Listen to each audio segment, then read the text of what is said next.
and wanting someone at home or wanting someone in their home to be able to engage in this in a healthier way, fitness has to be part of the equation.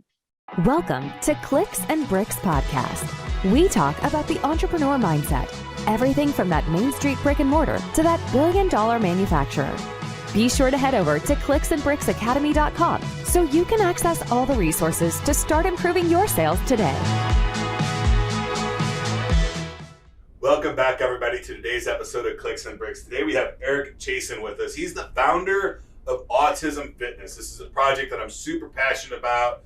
Not everybody knows this, but I have an autistic son myself. So very, very excited to have Eric on and talk about how he created this program and how he certifies coaches to be certified autism fitness coaches or practitioners. I'm not really sure what you call it. But before we bring Eric on, if you'd like to join my text line community, my number is 314-370-2871. If you text me the word hi, or you can ask me any question about business or technology, and I'll do my best to give you an unbiased answer, absolutely no charge, and I'll never try to sell you anything on that line. Just send you tips, tricks, and every now and then some crypto news. How you doing today, Eric? Doing really well. Thanks for having me on, Ken. Thank you for joining us. Super excited about today's episode. Can you tell the audience a little bit about yourself and what is Autism Fitness? Yeah, sure. So a little bit about myself. I grew up on Long Island, New York, and when I start talking really quickly, the accent comes out a little bit, so I'm told.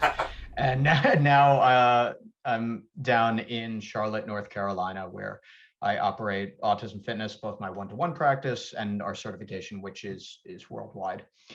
So as a kid, I'll give a quick run up to this. As a kid, I was into playing outside and all kinds of after school sports or recreation just around the neighborhood. Played Little League baseball as a kid, and eventually kind of stopped moving. You know, baseball got to a competitive level around middle school or high school where I wasn't the cleanup batter anymore. And so I went through a period in middle school and through high school where I was sedentary and gained a lot of weight and reached a point where I really didn't feel good about myself or really good about how I presented myself. So I walked into the high school weight room one day having no idea whatsoever what I was doing, but knew that I wanted to make a change and knew that I wanted to start working out, which led to me getting into more fitness lifestyle activities, getting into martial arts, but weightlifting or lifting weights rather, because weightlifting or Olympic lifting is separate from that. But just training in general is something that really stuck with me and became a lifestyle. So I became a personal trainer shortly after I graduated from my undergraduate program. And at the time, I fell in love with psychology, and I wanted to combine fitness and psychology somehow. And so I was in graduate school in a behavior science program, and I thought that I wanted to be a sports psychologist. And I had a classmate in one of my behavior science classes who said, "Hey, I know that you're a personal trainer, and I work in this program with teenagers on the autism spectrum. Would you be interested in coming in? Because we've never had a dedicated, really highly strategic fitness program put together for the teens we work with." And I had limited experience with the autism population at that point. I'd worked with a few kids in summer camp programs, and I was fascinated by it, but not to the extent that I said, this is what I need to do with my life. So I started working in this program in Manhattan with teens on the autism spectrum, and at the same time undergoing intensive clinical training and academic training in applied behavior analysis, and started just combining the two because that was the nature of what I was doing. It was fitness programming with positive behavior support, coaching and cueing. And I found that there was certainly coincidence or an overlap between best practices in fitness and in coaching and best practices in positive behavior support and how we can best serve individuals on the spectrum. One of the things that I like to point out early and make abundantly clear is that my career started with individuals who did have significant behavioral and motivation challenges, significant cognitive challenges as well. And I say that because there are two things that are sometimes taken as given and are not at all. And thing number one is that my programming or the certification or anything that we do is for children. Now, the programming, the assessment, the strategies themselves can be used with any age or ability level. However, I was more focused throughout my career on working with adolescents, teens, and adults. And it still strikes me as odd. I think I know the reason why, but someone will watch one of my videos on YouTube, or they'll watch something on Facebook or Instagram, and if they leave something in the comments, they'll say, "Oh, Autism Fitness does great programming for kids with autism." And meanwhile, it's me working with someone who is clearly an adult. And so I think people are pre-programmed to think, oh, anything program related, anything movement related is for kids. And that's definitely not the case. And it leads us to a lot of, I think it leads to a lot of cultural and societal issues in terms of fitness and wellness. The second thing is that, oh, this must be a program just for individuals who are high functioning or individuals who are highly motivated.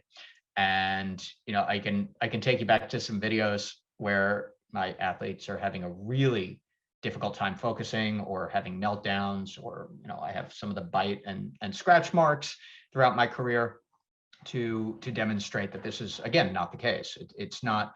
I have never been one to cherry pick athletes and say, oh, this person is coming in and they're motivated and they're compliant, so great, we'll take them.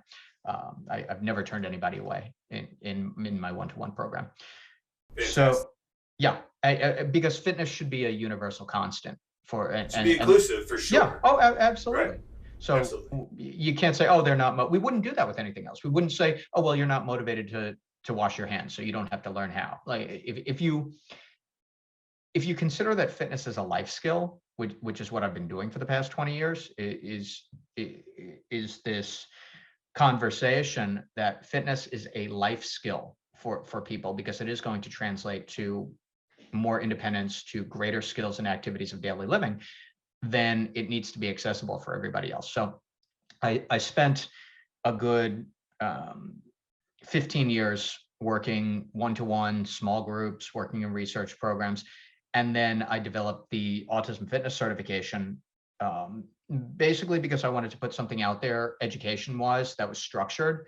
And initially, when I developed it, the thought process was it's going to be predominantly fitness professionals taking the certification. It turns out that we do have fitness trainers who go through the certification and have truly enhanced their skills in being able to work with neuroadaptive populations, whether it's autism or Down syndrome or ADHD or anything along the adaptive continuum. We found mostly that the professionals taking the certification are occupational and physical therapists and behavior therapists, speech pathologists, because they're already working with the population and they want something that is going to be effective, both in assessing physical ability and then addressing it with respect to the programming. And that's where we get into the PAC profile methodology that I developed as well. Fantastic. I'd like to jump into that in a little bit. Yeah. So we have, and what was that called? PACs? Not PAC, PAC. PAC. And there's also, that's what are the boards that the kids use? What are those called? That's they're PECs. called PEC board. That's PEC. PECs Yeah, boards, that's right. picture exchange communication system. Okay. So if you, in the autism world, you have a whole lot of abbreviations and stuff like that. Yeah. So, well, the last thing I wanted to, I didn't develop another, I didn't want another acronym simply for the sake of marketing. It's like, well, what is the methodology behind this? PAC profile, physical, adaptive, and cognitive. Gotcha. Mm-hmm. So one thing that you do that I absolutely love, because I feel like our nation and our world, not just for autism kids, but for kids with any kind of problem, we have this kind of a throwaway culture of, oh, that kid's got a problem, throw him in this corner, put him in this home, do this. Although it's much better than it used to be, right? 50 years ago, a kid with autism we put in a group home at 2 or 3 years old and left a lot and probably die, which is horrible stuff. So today, it's a much better, more inviting world for a kid that's not neurotypical. Sure. But you call your autism kids and your autism students, you call them athletes. And I thought that was really special. And it has to do something to them mentally to be called an athlete or recognized as an athlete, because that's, they're not just people exercising. You're literally calling them athletes, which gives them, I'm assuming, some kind of more self-confidence in their life. Is that why you do that? Or is that, you explained it to me pretty well. So I'd like you to just explain to the audience of the mindset behind calling because they're not a traditional athlete Sure. from what most Americans would consider, Yeah. but you do call them athletes, and I think that's fantastic.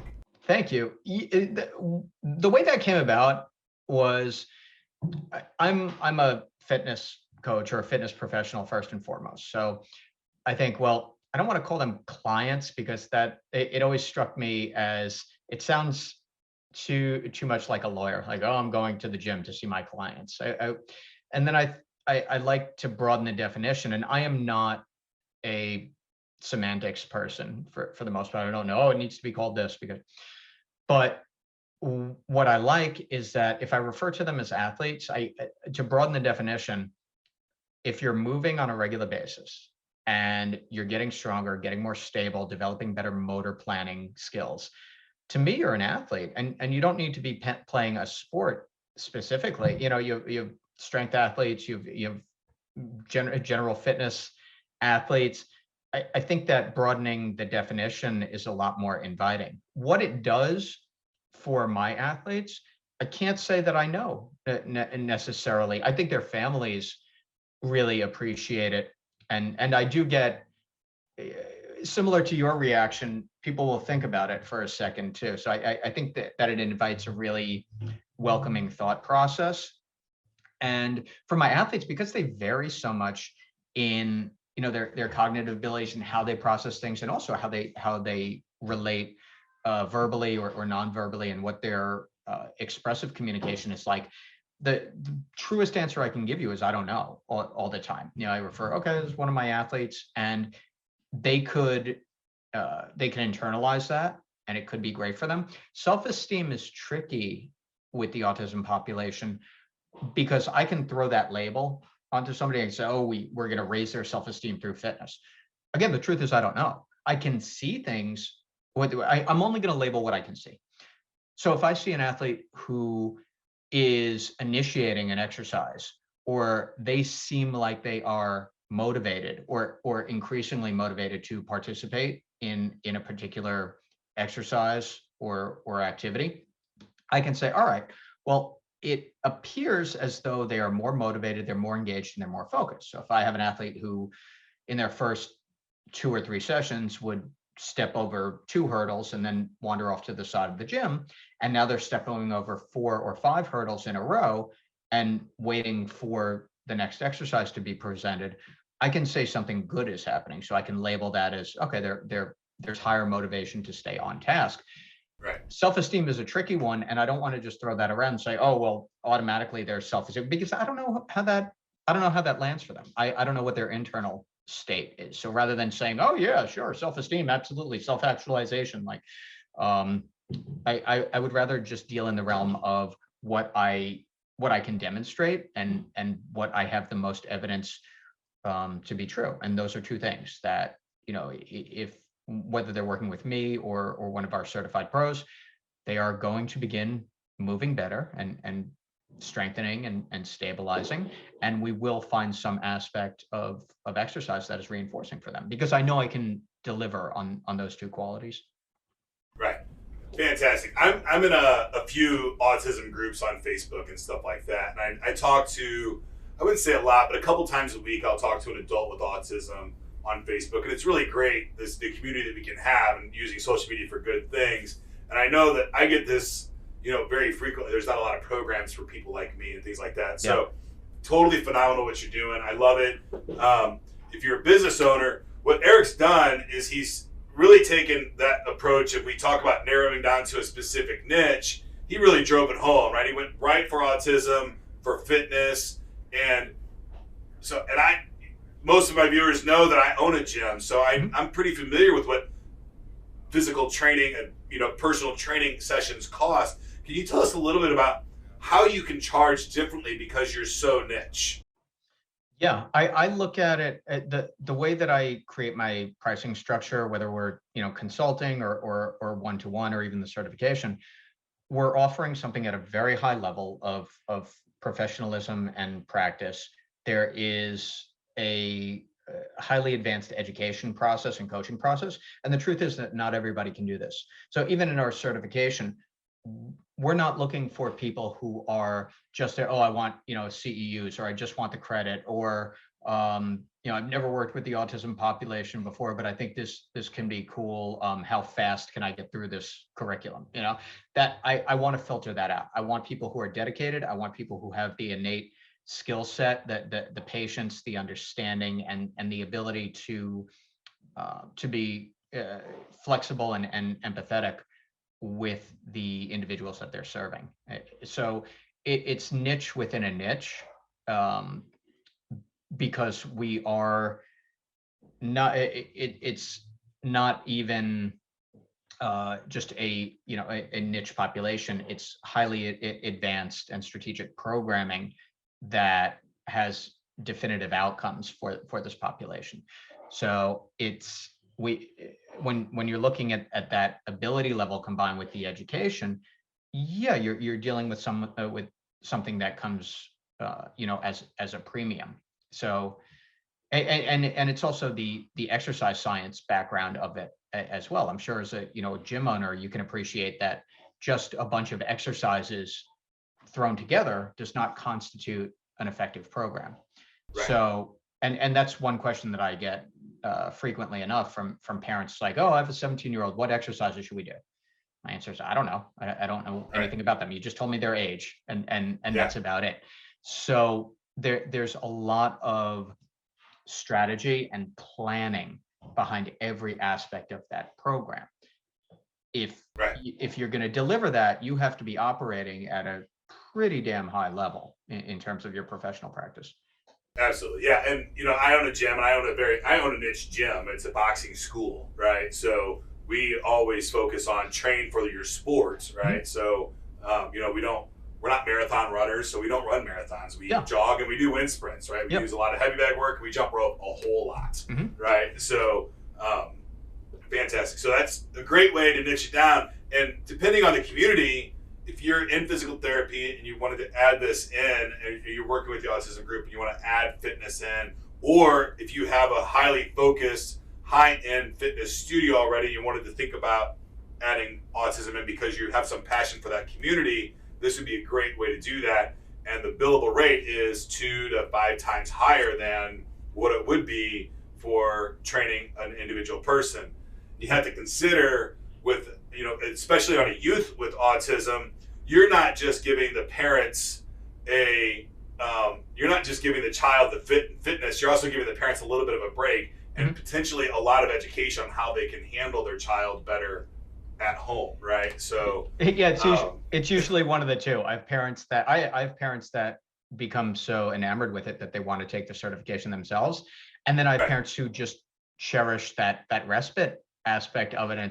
And this second or third session, they'll ask me, "Oh, do you need me to stay?" I'm like, "No, you can go hang out." If you have an autistic child at home, 1 hour of quiet is a joyful thing, right? Because we don't get them very frequently in our lives. So we treasure them when they happen, and we're glad to pay a premium to have somebody hang out with our kids for even an hour. So thank you for doing what you're doing. I think it's a great cause. There's not enough out there today, and I believe 1 out of 5 children today are born with autism. Is that an accurate statistic? I don't know. The numbers fluctuate a little bit, and it depends by state too. Last one I saw, I think, is still 1 in 64 boys. The numbers for girls are a little bit different because the diagnosis tends to be a little not broader, but what researchers are finding is that autism presents slightly different, especially from the social aspect in women. So it might be underdiagnosed in girls, but boys. Last one I saw was, I think like 1 in in 62, 50-ish. 64. 1 in 62? Okay. Yeah, I think down here in North Carolina, last statistic I saw was like 1 in 54. Okay, so that is a growing population in our world, and there's not enough services for them. So if you're an entrepreneur and you're passionate about autism, there's a whole gamut of businesses that you could open that specialize on that specific niche, right? Mm-hmm. I mean, we're talking about autism restaurants, nothing exists for these kids today and these families, and there's a lot of them out there. So I think there's a ton of business ideas that could be flushed out just on that one niche alone. I wish I had more time, energy, and finances to deploy hundreds of those different businesses, but I'm only one guy. Yeah, with not a whole lot of resources. So to that point, also, I think the inclusion aspect is really important too. So, say you have I've had personal trainers who have contacted me and said, "Oh, well, you know, I don't want to change my entire business to just working with the autism or the neurodiverse population." I said, "That's fine. It's just another, you know, it's a niche, and it's not to say that you're not going to need, you know, you're not going to need the investment in the time and practice and education that we offer, but it doesn't mean that you need to switch your whole model over to working with the neurodiverse population." And I think that can be a huge benefit to practitioners who are not. I don't tell anyone, "Oh, you only have to work with this population." I think that working with this population and getting really good at it can make you a better overall coach as well. And I can't tell you how many people have come up to me during the certification or contacted me afterwards and said, "Hey, you know, the concepts in the PAC profile, that works for neurotypical or general population too." And I said, "Yeah, because the reason is, and like the secret behind everything that I don't have any qualms about giving out, is physical, adaptive, and cognitive. What are you dealing with? You're dealing with human physical performance. You're dealing with human adaptive or motivational skills. You're dealing with human cognitive abilities as they relate to learning movement. So you're still dealing with a human being. Like, you just need to dial it in a little bit more because there's a lot more nuance and some more challenges. But ultimately, you're dealing with a person." Right. Fantastic. So normally on the show, we talk about adversity and thriving, but I think that you have two other mindsets or skill sets for your niche that business owners also need to have. Mm-hmm. And I think that's staying present and patience, right? And in your specific line of work, those two traits I think are wildly important. So let's start with staying present. Yeah. How do you train your coaches and the people that are going out there? Because when you're dealing with an autistic child, they're very sporadic. And it's over time, it's easier to tone them out than it is to stay present with them. But that's a dangerous world to be in. Sure. Not being present is a dangerous world to be in business and dealing with an autistic child. So, and I think it's important for business owners and people that dealing with your circumstances have that mindset of staying present in the moment at all times. And how do you maintain that structure? We have a saying in the Autism Fitness certification that kind of comes back in every section, which is know what you're looking at. And know what you're looking at physically, adaptively, and cognitively. So when you have somebody in front of you, when you have an athlete in front of you, regardless of where they are in terms of their motivation, if there are any maladaptive or off-task behaviors, if you turn to your left, are they going to bolt out the door? If I turn around, are they going to be fishing for whatever dust or grit or detritus is on the turf? Those kind of things. So when you refer to being present, to me, I'm constantly looking at what is going on movement-wise. So is the quality of the movement up to what I know this individual can currently do? Are they sustaining focus? So are they motivated significantly that they will complete the exercise or that set of exercises to the best of their current ability level? And from a cognitive perspective, it's not, oh, are they high functioning or are they low functioning? Because it doesn't tell me much.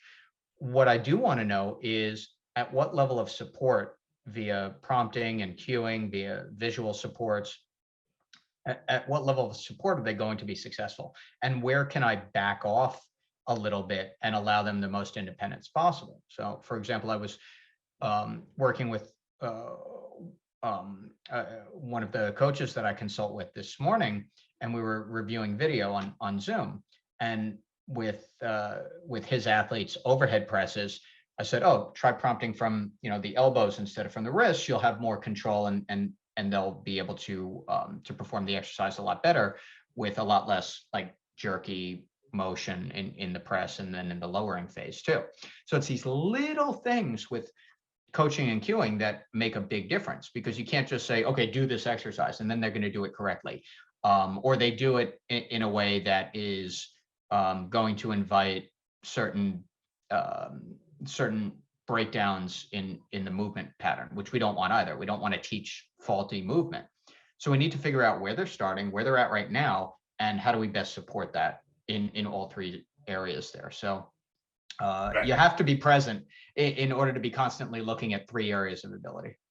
Right. So I think to summarize everything you just said, you stay present by focusing on the details and making sure that the performance is at its highest percentage for the individual. Completely. But, I'm just but constantly. Yeah. So you got to focus on those details, and focusing on those details keeps you in the present. Yeah, I'm constantly analyzing. That's all. Right. Absolutely. So focusing on the details, the devil's in the details, folks. If you don't focus on them, it's really easy to drift away. So in your business, you have a lot of these details every single day. You got to constantly be checking them and making sure that everything is performing at the best ability that it can, right? Otherwise, things start to slip away on you, and they slip away faster than you might think. You can look away for a day or two, but if you keep your head turned for a week or two, things are going to start deteriorating really, really quickly. Oh, sure. On you. So, and even when we're not looking at it, behaviorally or adaptively, I know that movement patterns are going to start breaking down. Most of my athletes come in, and this is kind of it kind of comes with the territory of the diagnosis. Most of my athletes come in with some type of motor deficit or strength deficit or low tone diagnosis, which is kind of a catch-all phrase. So if I see a movement pattern break down after repetition 2 or 3, as a professional, I can't stand there and say, okay, that's fine. Like, right. Okay, maybe it'll get better. Like, that's my job as a coach, to make sure that it's being performed correctly. And to push them to get it correct. Absolutely. So fantastic. Thank you for that advice. I like that a lot. Now, in this particular community, patience isn't just a virtue, it's an absolute necessity, right? And in business, we very frequently are impatient. We want to run, and we miss some steps here and there. But that's not an option with the kids that you're working with, or even the adults that you're working with, because if you lose your patience, their episodes and breakdowns tend to spiral at an exponential rate. So how do you keep in the mindset, and how do you train the mindset of making sure that you're staying patient with your students or athletes? Empathetic coaching. And what I mean by that, there's a difference between sympathetic coaching and empathetic. Like, sympathy is, I feel bad for you. And okay. Empathetic coaching is, I am going to do everything that I can to understand what this experience is like for you, so that I can coach you the way that you need to be coached. So if that's the case, for example, I've had many athletes who have latency or a delay in between my giving verbal instructions and them initiating the exercise. So whether it's a bear walk or a hurdle step or medicine ball throws, whatever, I'll say, all right, you've got 10 push throws, and they're holding the medicine ball and holding the medicine ball and holding the medicine ball. If I were to turn around and say, come on, let's go, or hurry up, and I might elevate their anxiety, and it might be a less than stellar experience for them. But if I know after a while with working with that athlete that they need an extra 3 or 4 or 5 seconds for the words that I'm using to click and for them to enact on it, is it optimal? Not yet, but is that our inroad to getting better performance? Absolutely. So it's understanding where the athlete is at right now. I'm not going to get anywhere. Like, it's going to be ineffective. So it's not about me and all the stuff that I know. And it's the same thing with the exercise programming also. We don't use a vast variety of different exercises in our program. There's a core 15 exercises because we know that that's going to be the repertoire that gives us the best result. So rather than make it all about me, I need to make it all about them. And it's not it's not just a case of, oh, let's make it all about them and all individualized. And I'm making it about them because that's going to be the best possible outcome, both for them as an athlete and for me as a coach. Absolutely. So focusing on the result helps you maintain the patience, and not just the result that what you're looking for, because everybody should be able to do a squat is what 90% of the coaches in the world say, well, everybody should be doing a squat. Why can't you do it right? And this is a situation where they're not going to be able to do that right away or throw a medicine ball right away. And there's other communication gaps in there. So focusing on their best end result is how I think you're saying that today. Yeah, you can't have the desired outcome if you don't have the correct process. Correct. So the process, the coaching is part of the process. Like, I could want an athlete to do a proper squat as much as possible, but if they're folding and if they're losing trunk stability and if they don't have, if they don't have control of, lowering that squat, all the wishing in the world, it's not going to do anything. Or on the other side, if I just said, well, why can't you do it right? Or why can't you do it? It doesn't work that way. Human performance doesn't work that way. Physical ability doesn't work that way. I can want whatever I want. What's in front of me is what's important. So before we jump into the next segment, do you have any offers that you would like to give to our audience, or how would somebody get in contact with you if they wanted to be certified in Autism Fitness? They go to autismfitness.com, and we have our live virtual practical on December 5th. And it's the last time that you can get the full certification for $549. Price is going up on December 6th. That's $549. Correct. And you can get certified. How long does that program take for someone to go through? That's a great question. So there are two parts. There are the 9 online classes that are self-paced. And once someone completes those classes, then they can join us for the live virtual practical. Or if they've finished at least half the curriculum, they can join us for the live virtual practical, which is via Zoom. They spend a full day with me going through the exercise progressions and regressions, practicing them with a partner. And so they truly get a hands-on experience with the curriculum, which is vital to the success and being able to bring it to their athletes.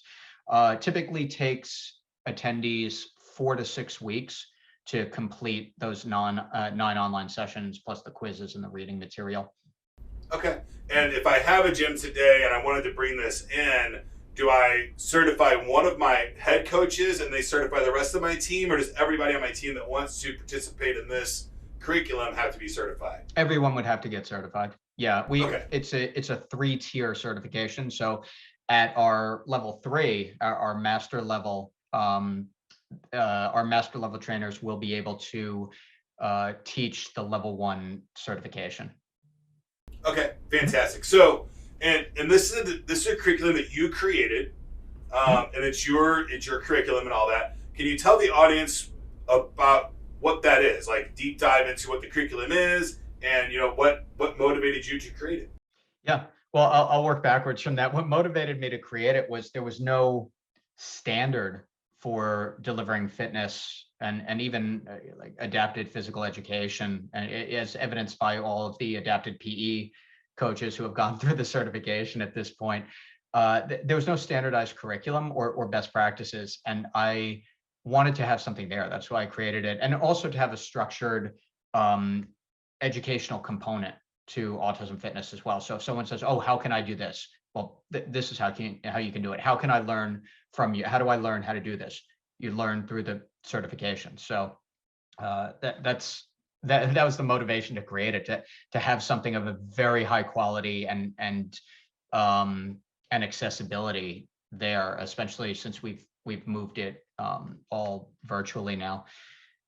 And so for professionals to be able to enrich themselves with skills that they can actually deliver is a big part of the certification. So the certification process goes through the PAC profile, breaking down the physical, the adaptive, and the cognitive. We go through common movement deficits that we see in the autism population, and we tend to see the same movement deficits and breakdown in physical skills over and over and over again. And what we say is, when you see it at 6 or 7 years old, it might not be a big deal, but think about when that individual is 27, 37, 47, and we start to see the incidence of low back pain, right? Now think about, you have a nonverbal 47-year-old who's experiencing low back pain, and it's debilitating to their quality of life because nobody ever intervened with a fitness program, right?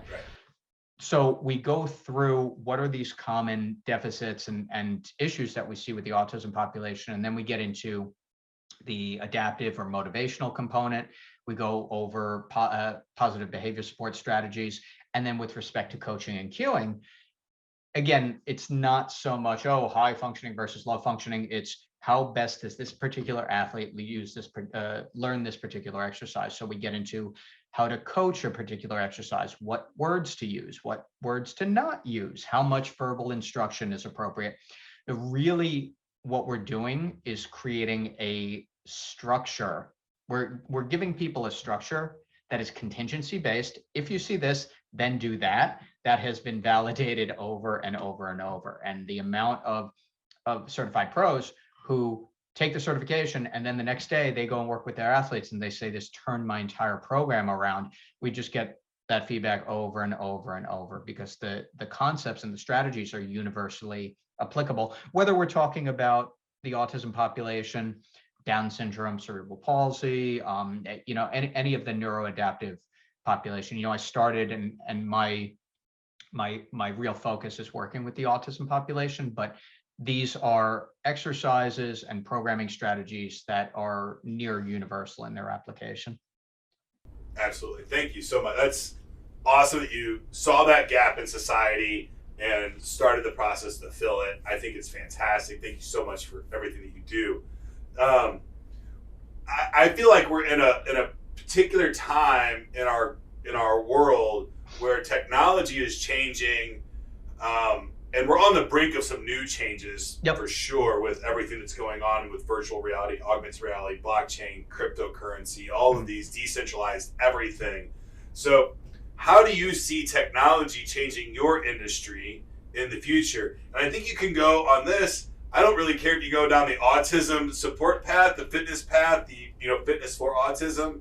As creative as you want to be, just go down this wandering path of what the future is going to bring for technology in your industry.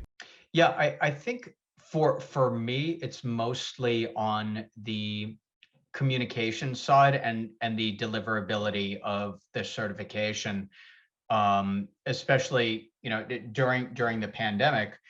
Or prior to the pandemic, I was delivering all of the certifications live in a 2-day intensive.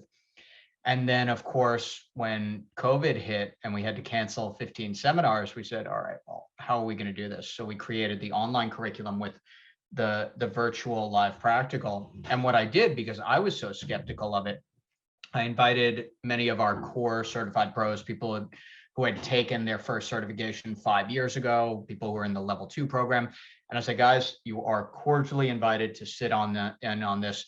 Give me your objective feedback. And the objective feedback was, oh, this is even better than the original version. And I said, what? And they said, yeah, we have a lot more time to digest the material now. You can watch one of the classes for an hour and a half, go back, rewatch it, look over the material, look over the pack profile information, and really own it and really have a better retention. And I said, oh, okay, so this really is a better model. And now when we get someone in the Middle East, or I get somebody in Serbia, or I get someone in Australia who says, hey, how can I take this certification? What I usually, 2 years ago, it was, well, I don't know when I'm going to Nigeria, or I don't know when I'm going to India. Right now, it's you can enroll anytime, and through 2022, we're going to have different dates and availability in different time zones. For example, when I teach the virtual practical for our education partners in Singapore, I start here in Charlotte at 9 p.m. and I teach until 5 a.m. And for them, it's 9 a.m. to 5 p.m. for them, but they get the entire curriculum and they get to practice all the exercise, progressions, regressions, positive behavior support. They get to interact with me. They get to interact with the other people at their certification. And so the accessibility factor is exponential. We also used to cap it at 25 people in a seminar. Now, we can have 30, 40, we can have 50 people in a certification. So you have greater accessibility. And the most important thing to me about using technology in that way is not even the accessibility is important. It's also the experience. Is the experience maximized? Is it the same, if not better, than it was before? And because we have the hands-on component, you can imagine, again, someone who owns a gym and has an appreciation for physical culture. I was very at ease, and it's kind of I would say it's my line in the sand is I'm not going to certify someone without seeing them practice, especially when you're talking about physical fitness, and especially when you're talking about physical fitness for neurodiverse populations. So to say, oh yeah, you can just watch everything and then you can do this, I don't think that's respectful of the population that you're working. Like I would never want to tell a parent, oh yeah, the coach that you're working with, they just learned this all online and they never had to practice it in front of a group. They never had to practice any of the exercises. To me, that's a non-starter. Absolutely. And something that I don't talk about a lot on the show, I'm really passionate about, because these kids, they can't verbalize things that happen to them, right? Mm-hmm. And so frequently in society, these people are taken advantage of, and they're taken advantage of in horrible ways. So having a vetting process of who's even allowed to go through your program, I think is really important. And I think it's a smart decision. Yep. And it's the safe decision for who inevitably is going to be your client, right? Or their clients. Yeah. And even taken, not so much at the extreme, but like the most likely scenario, I don't think someone who practices on a regular basis, especially someone who doesn't have, a long-term exercise science or training background, I want them to know how to coach a squat. So even if they have best intentions, if they can't identify where a movement pattern is breaking down, the program is going to be less than stellar. It's going to be less than effective. And I want people to walk away saying, okay, if I see a knee turning in, or if I see someone, collapsing or folding forward during a squat or during an overhead press, I know what I'm looking for with that, because these, as you mentioned earlier, these are the nuanced things that are really important. It's in the details of this. It's not just, oh, here, do this exercise. It's, I need to coach this person to do this exercise correctly, or it's not going to have the benefit that it purportedly has. Absolutely. Fantastic. Thank you so much for your time today, Eric. I very much appreciate it, and everything you're doing for not just the autism world, but this helps the entire planet, right? It is really good stuff. It's a community that is just not very well taken care of in our world, and we need more folks like you doing that. So thank you for not only being in this world, but having the courage to go out and start a business on your own and wrap all of that around it. It is a courageous thing. Before we go, do you have anything to leave the audience with? I first of all wanted to thank you, Ken, and thank you for sharing about your son as well. And for the audience, our mission with Autism Fitness is to have fitness and physical activity recognized not as a luxury, but as a necessity, and recognized as a life skill. Because when we do that, then we can prioritize it also.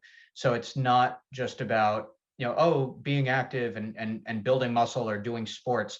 It's about developing the physical skills that will lead to better quality of life and initiating more. You think about daily activities and wanting someone at home or wanting someone in their home to be able to engage in this in a healthier way. Fitness has to be part of the equation. Absolutely. And so frequently on Clicks and Bricks, we talk about fitness for the business executive, because that's who the show is for. People that want to be entrepreneurs are entrepreneurs and business owners. But a lot of us business owners have children with autism, and we don't have resources like this available to us in our community. So On your website, is there a place that you can find a list of licensed therapists, coaches? We have a Find a Pro section on our website. So all over the world, we have slightly over 300 certified pros now in 9 or 10 different countries. Fantastic. So if you are watching the show and you have a child or a loved one that has autism, check out Autism Fitness. You might be able to find them a coach to help them out in your area, to help them get fit. And we know that you love your kid, your family member, whoever it is. And this is Fitness for Autism is something that is so easily to overlook because, I know they do it at my kid's school. It's like, well, he's gonna play video games his whole life anyway. Why does he need the fitness? But at some point, the body's going to decay much faster if you don't have that fitness in your life. So again, thank you so much, Eric, for your time today. That's it for today's show, folks. Again, my name is Ken. If you'd like to join my text line community, it's 314-370-2871. Get to work.